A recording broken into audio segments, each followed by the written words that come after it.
नमस्कार, national India news के Delhi metro NCR bulletin में आपका स्वागत है। आइए नजर डालते हैं आज की खबरों पर।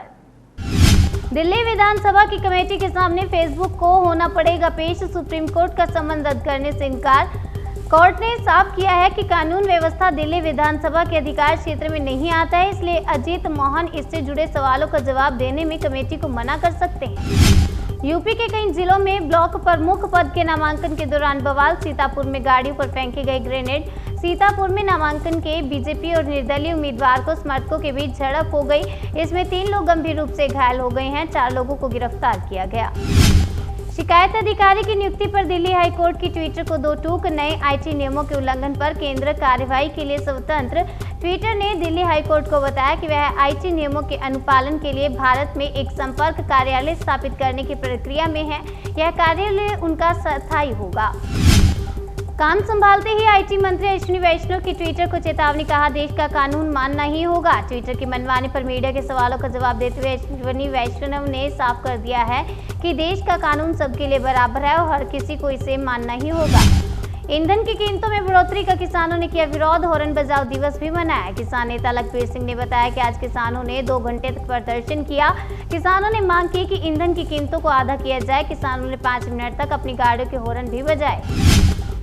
पाकिस्तानी सेना और इमरान सरकार के खिलाफ पीओके में भारी विरोध, अंतर्राष्ट्रीय समुदाय से मांगी मदद। भारत लगातार कहता रहा है कि पाकिस्तान पीओके में जुल्म करता है, लोगों को उनके अधिकारों से दूर रखा जा रहा है क्योंकि यहाँ की जमीन की इस्तेमाल वो भारत के खिलाफ आतंकियों को ट्रेनिंग देने में करता है।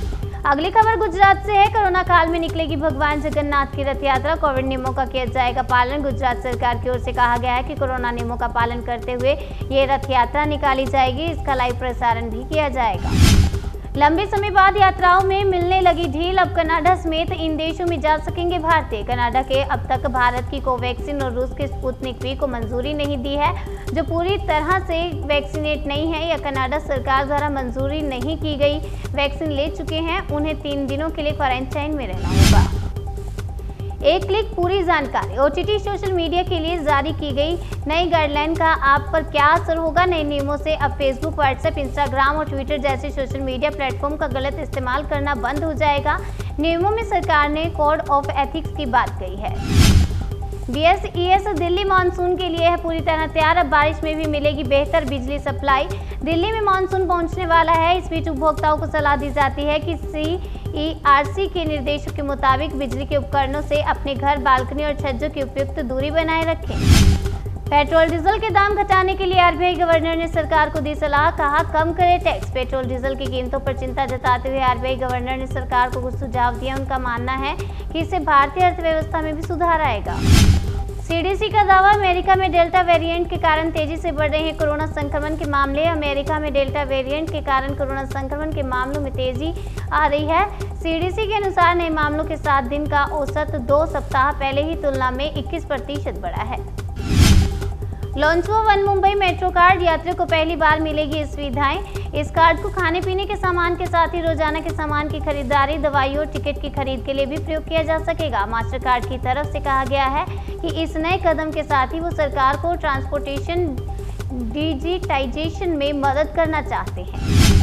बदलने जा रहा है आपके पीएफ खाते से जुड़ा नियम। ईपीएफ का पैसा चाहिए तो आज ही पूरा कर लें ये काम। जिन कर्मचारियों की पीएफ अकाउंट में आधार डिटेल्स अपडेट नहीं है, उन्हें ईपीएफ से जुड़ा कोई भी लाभ नहीं मिल सकेगा। ऐसे कर्मचारियों को 1 सितंबर तक अपने पीएफ, यूएएन और आधार को लिंक करना अनिवार्य हो गया। कैबिनेट विस्तार के 1 दिन बाद ही पीएम मोदी ने शुरू किया नए मंत्रियों के साथ काम। आईटी निर्देशकों को किया संबोधित। प्रधानमंत्री नरेंद्र मोदी ने आज यानी गुरुवार को भारतीय प्रौद्योगिकी संस्थानों के निदेशकों को संबोधित किया। इस दौरान उनके साथ शिक्षा मंत्री धर्मेंद्र प्रधान भी नजर आए। कैबिनेट विस्तार के बाद मोदी की किसी संस्थान के साथ यह पहली मीटिंग या संबोधन था।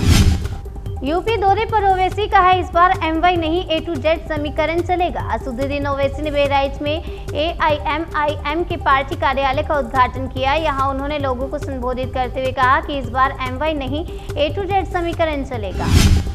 दिल्ली मेट्रो एनसीआर बुलेटिन में बस इतना ही। बाकी की तमाम खबरों के लिए बने रहिए हमारे साथ और देखते रहिए नेशनल इंडिया न्यूज। नमस्कार।